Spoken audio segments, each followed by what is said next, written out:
사도행전 2장에서 성령 강림 사건이 일어나게 됩니다. 성령 강림으로 말미암아 일어난 큰 변화가 있었으니 그 변화의 모습을 사도행전 2장 마지막 부분에서는 그 예루살렘 교회의 모습으로 나타내는데, 그 예루살렘 교회의 모습의 특징은, 변화의 특징은 두 가지가 있었습니다. 한 가지는 사람들이 두려워할 정도로 사도들로 말미암아 기사와 표적이 많이 나타났고, 또 사람들이 보고 깜짝 놀라는데 어떻게 이렇게 살지 하는 모습이 있었는데, 그것은 곧 믿는 사람들이 다 함께 있어 그들의 물건을 서로 통용하고 재산과 소유를 팔아 각 사람의 필요를 나눠주는 일이 있었던 것입니다.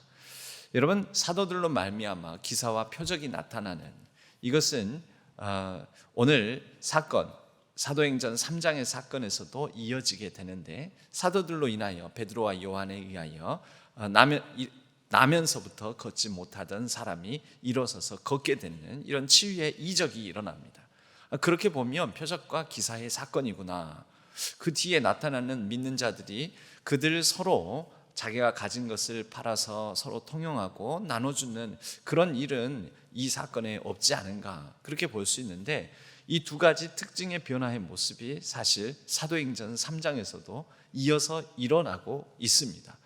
그런 변화의 모습들을 우리가 오늘 말씀 한 절 한 절을 보면서 다시 한번 확인해 보았으면 합니다. 사도들로 말미암아 나타난 표적과 기사, 이것은 이렇게 병자를 고치는 치유의 기적으로 나타납니다. 그런데 병자를 고치는 이 사건으로 말미암아 그냥 한 사람이 장애를 고침을 받았다라는 그런 기적적인 치유로 끝나는 것이 아니고, 그 사람의 시선과 그 사람을 바라보는 시선 관점들이 모두 변화되는 그런 모습들을 보게 됩니다. 예루살렘 교회의 공동체의 중요한 특징 중에 하나가 서로 자기의 것을 내어놓고 통용하고 필요를 따라 나눠주며 이런 부분들이 있는데요, 여러분, 이것은 곧 자신이 가진 소유, 내가 가진 재산에 대한 시선 관점의 변화를 뜻합니다. 여러분, 이런 시선 관점의 변화가 곧 회심이다, 구원이다, 이렇게 말할 수가 있을 텐데, 그런 의미에서 보자면 오늘 치유 이적 사건에도 어떤 관점의 변화, 시선의 변화를 우리가 살펴볼 수 있다라는 것입니다. 예전에 사순절 기간 고난주간에 나눴던 말씀 중에 이 두 그림을 이렇게 같이 보여주면서, 우리의 시선은 보통 신앙생활을 우리가 주님을 바라봄, 십자가에 달린 예수 그리스도를 바라봄, 이렇게 생각하는 경우가 흔히 우리가 그렇게 생각하는 경우가 있는데, 우리의 신앙이 좀 더 다른 차원을 갖기 위해서는 우리가 주님을 바라보는 것뿐만 아니라 주님께서 우리를 바라보시는 주님의 시선, 주님의 바라봄, 이것을 우리가 갖게 될 때 우리의 신앙이 좀 더 풍성해질 수 있다라는 그런 말씀을 나눈 적이 있습니다. 그림으로 보면요, 우리는 보통 이렇게 십자가를 바라보는 시선을 많이 갖습니다. 그래서 십자가에 달린 예수 그리스도를 바라봄, 이것을 신앙이라고 우리가 많이 생각하고 있죠. 맞습니다. 우리 주님을 바라보는 것, 이 신앙의 시작이죠. 그리고 주님 아래에서, 낮은 곳에서 높은 곳, 예수 그리스도를 바라보는 높은 곳을 향해서 바라보는 우리의 시선. 여러분, 우리가 이렇게 예수님을 바라볼 때에는 어떤 마음을 갖습니까? 십자가에 달리신, 나를 위하여 죽으신 예수님께서 나에게 주실 것을 또한 바라보는 마음이 있는 거죠. 내가 이분을 향하여서 기도할 때 우리 주님께서 내 기도에 응답해 주실 것을 기대하고 소망하는 것이죠. 여러분, 바로 이런 기대와 소망을 가지고 우리 주님을 우리는 바라봅니다. 그런데 이 시선만으로는 우리의 신앙이 좀 기우뚱할 수가 있습니다. 균형 잡히지 않을 수 있습니다. 균형 잡힌 신앙이라는 것은 우리 주님께서 십자가상에서 우리를 향하여 내려다 보시는 그 시선도 느낄 수 있어야 합니다. 그래서 이런 그림, 우리에게는 보통 익숙하지 않은 시선의 이 그림도 우리가 보면서 깨달음을 얻을 필요가 있다라고 말씀을 드린 적이 있습니다. 이것은 제임스 티소라는 화가가 그린 우리 주 예수 그리스도께서 십자가에서 바라보신 것들이라는 제목이 달려 있는 바로 그런 그림입니다. 십자가상에서 십자가 앞에 모여 있는 많은 군중들, 예수님의 어머니 마리아를 비롯해서 여인들의 모습이 바로 앞에 발 밑에 보이고요. 그리고 그 주변으로 예수님을 십자가에 못 박았던 사람들, 또 모욕하는 사람들, 아직 여전히 분이 덜 풀린 사람들, 그냥 멍 때리고 보러 바라보고 있는 사람들, 또 로마 군인들, 여러 다양한 모습들의 사람들을 우리는 이 그림에서 확인하면서 예수님께서 십자가에서 이렇게 다양한 사람들, 깨어진 세상들, 또 예수 그리스도를 십자가에 못 박은 사람들까지도 바라보시면서 우리 주님은 어떤 마음을 주님의 마음, 주님의 시선, 주님의 생각, 이것을 우리가 품어볼 수 있다라는 거죠. 이렇게 예수님을 바라보는 것뿐만 아니라 주님의 시선으로 세상을 또 사람들을 바라보는 것, 여러분 거기까지 나아가게 될 때 우리의 신앙은 좀 더 균형 잡히고 더 성숙해졌다라고 말할 수 있겠습니다.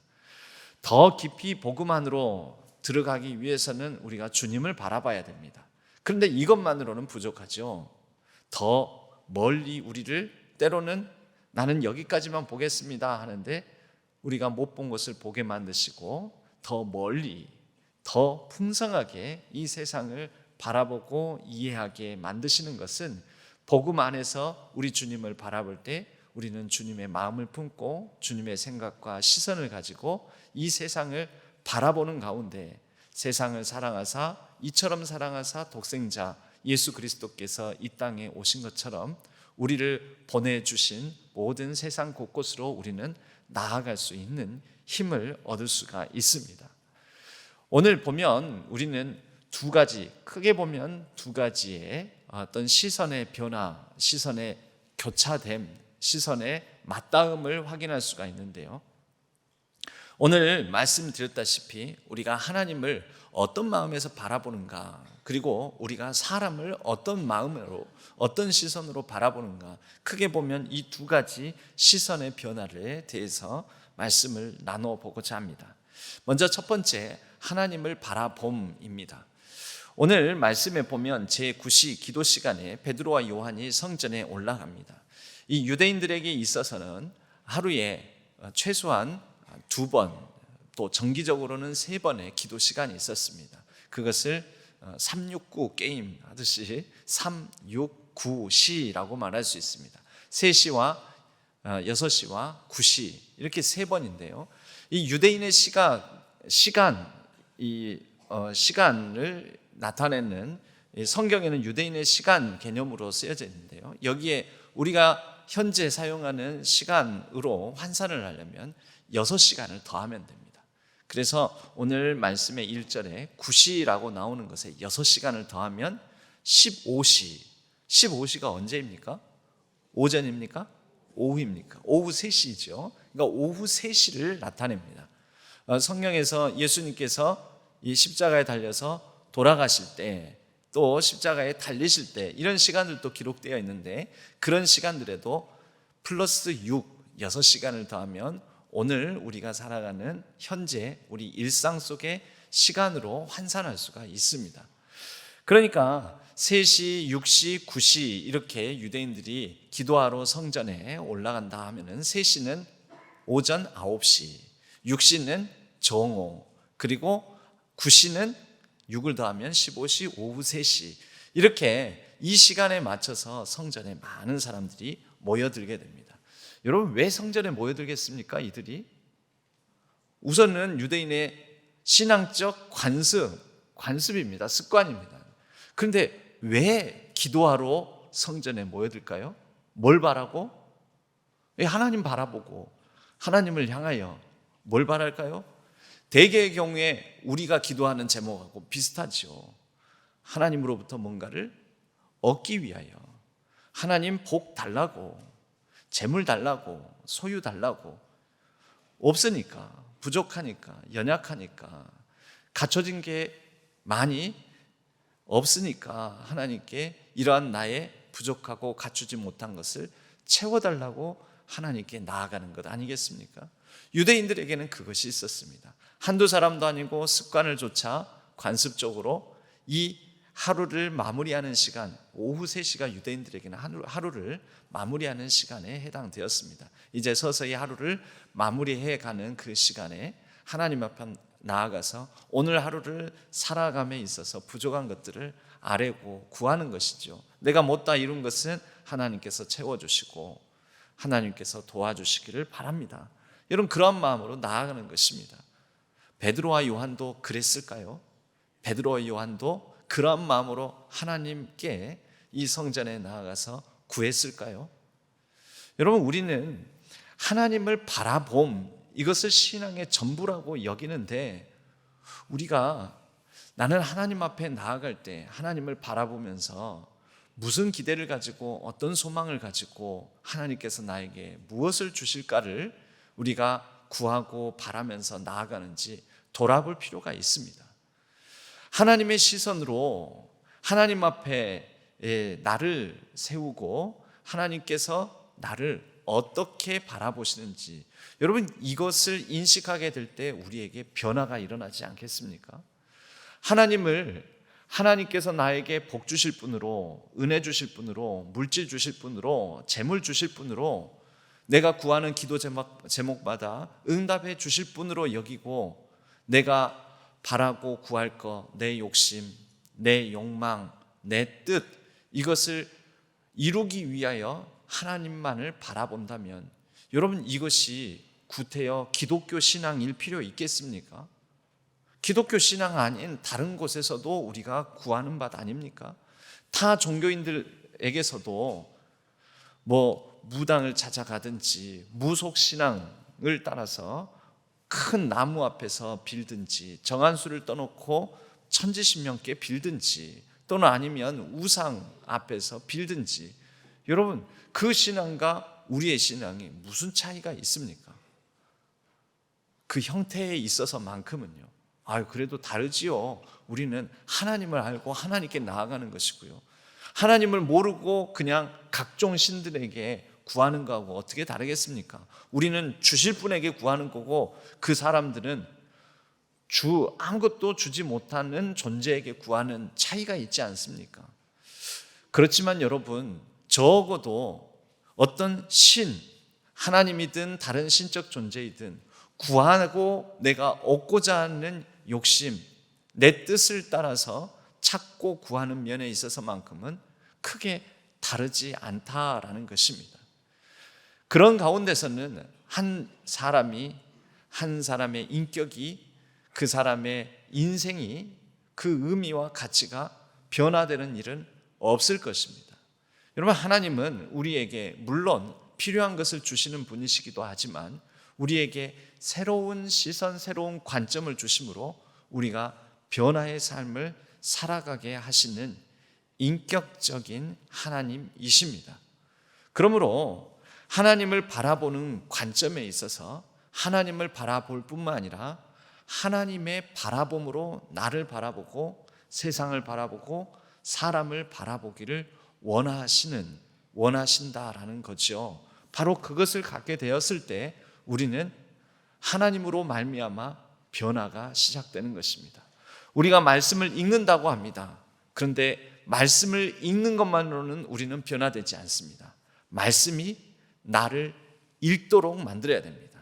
내가 말씀을 분석합니다. 근데 내가 말씀을 분석하는 것이 아니라 말씀이 나의 관절과 골수를 찔러 쪼개기까지 하여 그 말씀이 내 안에 살아있어 나를 움직일 때, 여러분, 우리를 통하여 말씀의 놀라운 능력이 드러나게 되는 것입니다. 우리가 하나님을 바라보는 것에서 능력이 나타나는 것이 아니라 하나님께서 나를 바라보시는 하나님의 시선을 우리가 품게 될 때, 그리하여 나를 통해서 하나님께서 일하시게 될 때, 그때 우리를 통해 놀라운 생명의 역사가 펼쳐지게 되는 것입니다. 에리 프롬이라는 사람이 소유냐 존재냐, 소유와 존재라는 책을 썼습니다. 그 안에서는 많은 사람들을 크게 보면 소유지향적 삶과 존재지향적 삶, 소유지향의 사람과 존재지향의 사람이 있다라는 것입니다. 소유지향의 사람은 자신의 삶의 가치를, 나라는 사람의 의미를 얼마나 많이 소유하느냐, 내가 소유하는 것으로 말미암아 자신의 의미를, 나라는 사람의 가치를 생각하고 평가한다라는 것입니다. 그런데 반면 존재지향의 사람은 내가 어떤 사람이 되는가, 내가 어떤 사람으로서 살아가는가, 바로 내가 존재하는 방식을 따라서 자신의 의미와 가치를 생각한다라는 것이죠. 여러분들은 소유지향의 사람입니까? 존재지향의 사람입니까? 아니, 하나님께서는 우리를 소유지향적 삶을 살라고 구원하셨을까요? 존재지향적 삶을 살라고 우리를 구원하셨을까요? 여러분, 하나님이 나의 소유를 넉넉히 함으로 말미암아 내가 보배롭고 의미 있고 가치 있는 존재라고 하십니까? 아니면 소유와 소유의 넉넉함과 부족함, 그것과 관계없이 우리를 있는 그대로 바라보시며 우리 존재 그 자체를 귀하다고 보배롭고 존귀하다고 여겨주시는 분이십니까? 여러분, 우리가 하나님을 바라보면서 느껴야 될 것은 하나님께서 우리를 어떻게 바라보시느냐, 이것을 품어야 하는 것이지요. 오늘 많은 사람들이 제9시에 베드로와 요한 뿐만 아니라 많은 유대인들이 성전에 오릅니다. 성전에 올라서 매일 반복적으로 기도합니다. 무엇을 놓고 기도했을까요? 소유를 놓고 기도했을까요? 하나님 안에서 나의 존재가, 나의 삶의 변화를 놓고 기도했을까요? 여러분, 그런 기도하는 사람들이 2절에 보면은 한 나면서부터 일어서지를 못하는, 늘 앉아서만 살아야 하는 장애인을 업고 성전 문 앞에 갖다 둡니다. 그를 왜 갖다 두었을까요? 유대인들의 미덕은 3가지가 있습니다. 그들의 종교적 심성의 가장 중요한 3가지로 구제와 금식과 기도를 삼았습니다. 구제, 바로 그 구제의 일환으로서 이 한 사람을, 걷지 못하는 사람을 성전 미문 곁에 두는 것입니다. 성전 안으로는 못 들어갑니다. 이유는요, 이 사람은 나면서부터 장애를 입은 사람이라 유대 율법에 의하자면 부정한 사람입니다. 부정한 사람이요, 그리고 실제 잘 원활하게 자기 몸을 단장하지도 가꾸지도 못해서, 씻지도 못해서 냄새도 나고 또 옷도 더럽고 여러 가지 면에서 성전에 들어가기에 합당하지 않은 사람이었을 것입니다. 그래도 그를 업어다가 성전 문 앞에 둔 사람들은 참 귀한 사람들이긴 하지만, 여러분, 이들이 바라는 것은 이 한 사람을 위하기보다는 자기를 위함이 더 컸습니다. 구제를 통하여 하나님의 은혜를 얻고자 하는 마음, 복받고자 하는 마음, 기도를 통하여 하나님으로부터 뭔가를 얻고자 하는 마음, 금식을 통하여 내가 얼마나 소유적으로 보면 얼마나 종교적으로 더 나은 모습을 갖고 있는지, 내가 가지고 있는 것을 과시하고자 하는 그런 마음, 여러분, 그런 마음으로 이 한 사람을 성전 미문, 아름다운 문이라고 여겨지는 곳에 대조적인 추하고 더럽고 연약하고 부정한 자를 데려다 놓은 것입니다. 많은 사람들이 기도 시간에 맞춰서 성전 안으로 들어갈 때 이 사람을 보았겠지요. 보기는 보았을 것입니다. 그러나 그들의 시선에는 이 사람이 어떤 특별한 존재로 보이지는 않고 그들의 소유를 조금이나마 적선해 줌으로 말미암아 하나님께 더 큰 은혜를 얻을 수 있는 도구와 수단으로 보였을 것입니다. 3절에 보면 베드로와 요한이 이 시간에 맞춰서 성전에 들여가려고 합니다.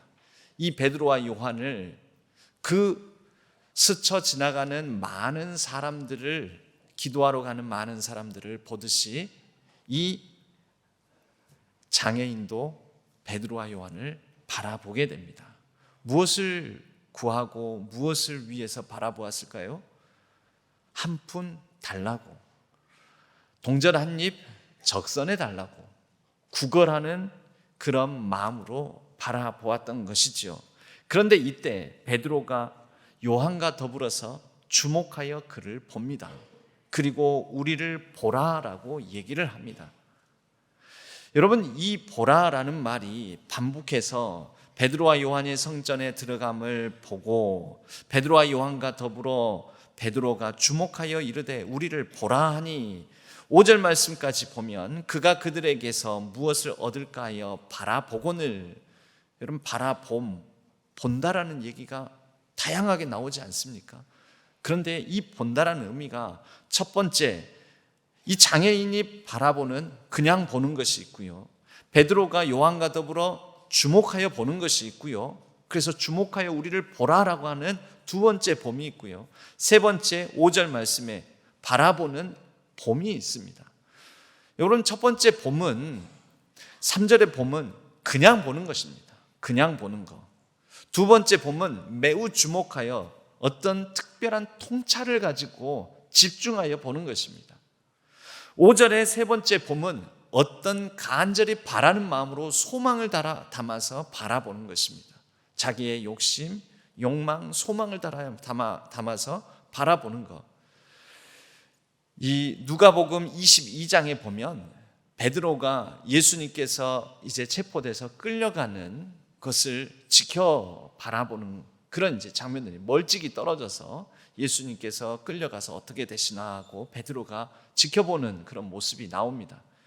한 사람이 와가지고 베드로에게 당신도 이 사람을 따르던 사람 아니냐고, 제자 아니냐고. 베드로가 그때 성질을 내면서 나는 이 사람 모른다고 3번이나 부인하게 됩니다. 그런데 누가복음 22장 61절에 보면 베드로가 그렇게 3번 부인할 때 예수님께서 주께서 돌이켜 베드로를 보시니, 베드로를 어떤 마음으로 보셨겠습니까? 그냥 보시는 게 아닙니다. 마치 이 성전 미문에 있는 이 장애인이 베드로와 요한이 들어가는 거, 수없이 많은 유대인이 성전 안으로 들어가는 거 바라보는 그런 모습으로 보셨을까요?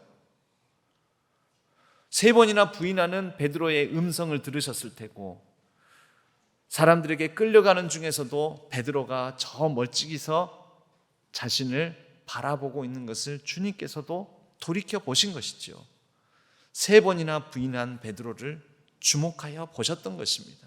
그때 예수님께서 바라보는 그 시선, 그 단어가 바로 베드로가 요한과 더불어 이 사람을 주목하여 본다라는 단어와 동일한 단어가 쓰여져 있습니다.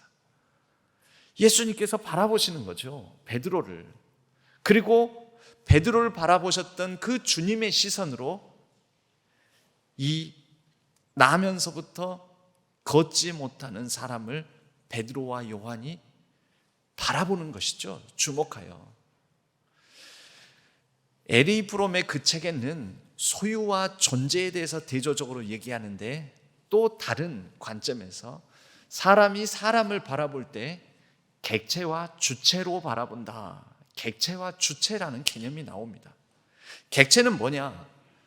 객체는 사람을 사람으로 보는 것이 아니라 사람을 나와 상관없는 사람과 나와 상관 있는 사람으로 바라보는데, 나와 상관없는 사람으로 바라볼 때 그것을 객체라고 하고, 나와 상관 있는 사람으로 바라보면서 특별히 저 사람도 나처럼 아픔을 느끼고, 저 사람도 나처럼 도움이 필요하고, 저 사람도 나처럼 위로와 사랑이 필요하고, 저 사람도 나처럼 인생의 고통과 사연이 많은 사람이다 라고 생각하고 바라볼 때, 그때 그 사람을 주체로 바라본다라고 얘기를 합니다. 여러분, 우리는 옆에 있는 우리 신앙교회 성도님들을 객체로 바라보십니까? 주체로 바라보십니까? 예전에는 노예제도가 있었지요. 예전에 노예제도가 있을 때 이 영국인 귀족 부인이 인도에서 살게 되었습니다. 인도는 영국의 식민지기도 했었죠. 한 날 그가 부리는 그 집에서 일하는 힌두교인 인도 사람, 그러니까 머슴이죠, 머슴. 그 사람이 오늘 파티가 시작되니까 파티가 열리기 전에 와서 좀 정원도 가꾸고 또 여러 집안도 정리를 해야 되는데 그 시간까지 나타나지 않는 것입니다. 화가 너무너무나 났습니다. 파티가 우여곡절 끝에 그 집안을 청소하고 치워야 될 사람이 이 파티가 끝날 무렵에나 나타나는 것을 보고 너무나 화가 나가지고 내일부터 나오지 말라고, 우리 집에서 이제 더 이상 당신 쓰지 않겠다고. 그랬더니 이 사람이 어찌할 줄 모르면서 이 부인에게 죄송합니다. 사실은 제 아들이 오늘 그 시간에 죽어서 장례식을 치르고 그 아이를 떠나보내고 오느라고 제가 이렇게 큰 신뢰를 범했습니다 라고 얘기를 하더라는 거죠. 여러분, 이 얘기를 듣고 나서 이 귀족 부인이 저 사람이 우리 집에서 청소하고 정원 정리하고 파티 시작하기에 앞서서 손님 맞을 준비해야 될 그런 객체가 아니라 저 사람도 나처럼 인생의 어려움과 아픔과 고통을 느끼는 사람이구나라고 주체로서 인식을 하게 되었다라는 거죠. 그래서 그 귀족 부인이 이 사람을 해고하지 않고 그런 일이 있었냐고 하면서 가슴 아파하고 용서하고 그 사람을 계속해서 그의 집에서 일하는 일꾼으로 썼다라는 것입니다. 이런 무슨 차이가 있게 된 것입니까? 상황의 변화가 있었습니까? 전 상황의 변화가 없습니다. 시선의 변화가 있었을 뿐인 거죠. 객체에서 주체로 바라보는, 저 사람도 사람이구나, 저 사람도 아파하는구나, 저 사람도 저러면 속상하겠구나, 인생의 희노애락을 느끼는 사람이구나, 상실하면 괴로워할 줄 아는 나와 동일한 성정을 가진 사람이구나. 하나님께서 인간의 몸을 입고 이 땅에 예수 그리스도께서 오셨습니다. 여러분, 그분이 왜 오셨을까요? 우리를 객체로 보지 않기 때문에 오셨습니다.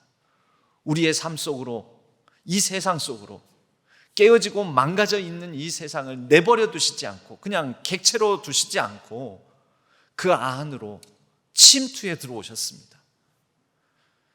그리고 우리의 인간의 연약함과 인간의 아픔을 다 느끼시고 공감하셨습니다.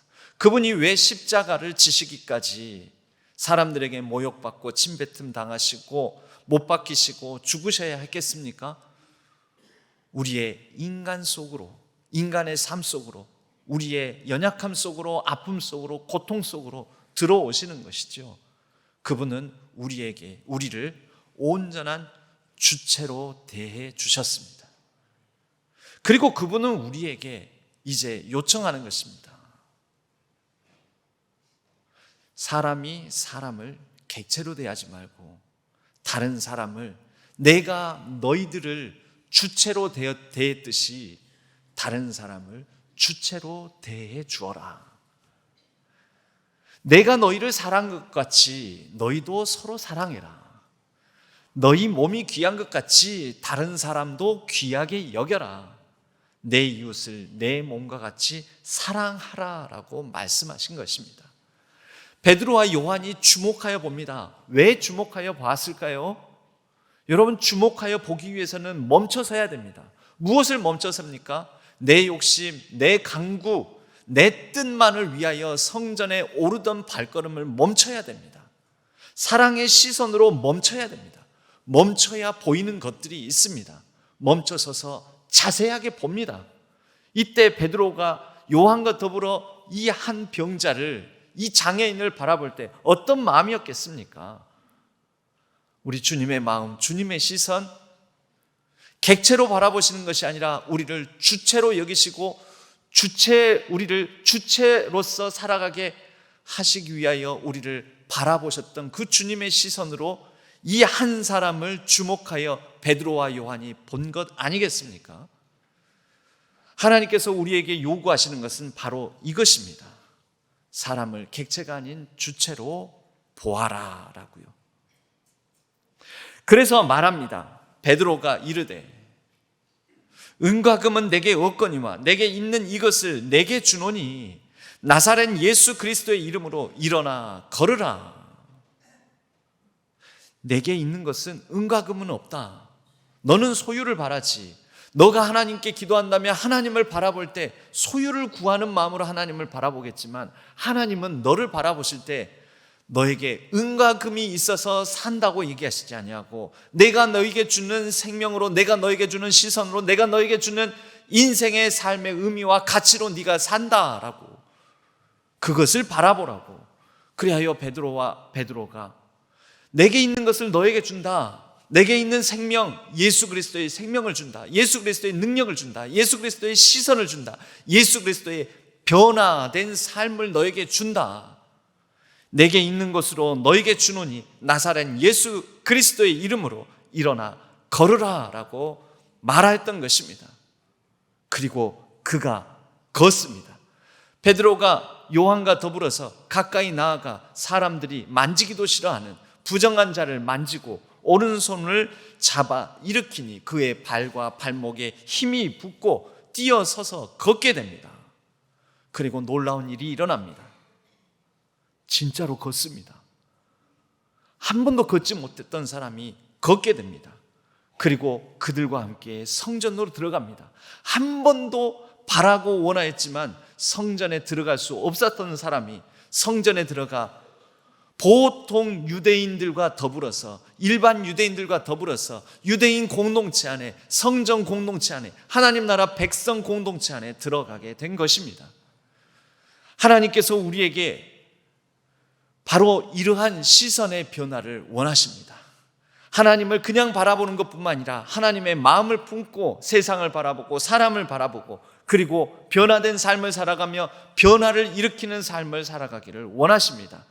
그리고 함께 더불어 하나님 나라 공동체를 이루어 가기를 우리에게 요청하시는 것입니다.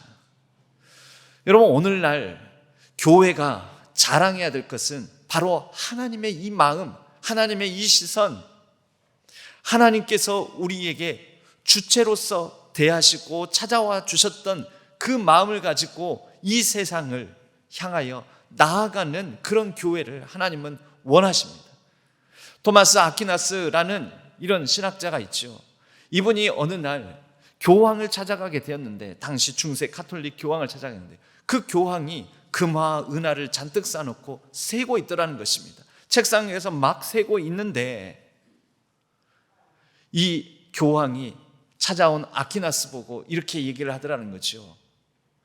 오늘날 교회는 말이지 더 이상 은과 금은 내게 없거니와 했는데 오늘날 교회는 이제 은과 금이 없다라고 말할 수 없다고. 이제 오늘날 교회는 은과 금까지도 갖게 되었다고. 은과 금이 이렇게 많지 않냐고. 그랬더니 토마스 아퀴나스가 이렇게 얘기를 합니다. 성하의 거룩한 분을 배우니 그 아래에서 자기가 이렇게 높이면서 성하 교황님, 오늘날 은과 금은 있게 되었지만 근데 안타깝게도 그 대신 일어나 걸으라 라고 말할 수 있는 능력은 오늘 교회에서 사라져 버렸습니다 라고 얘기를 했더라는 것이죠. 여러분, 우리 신앙교회는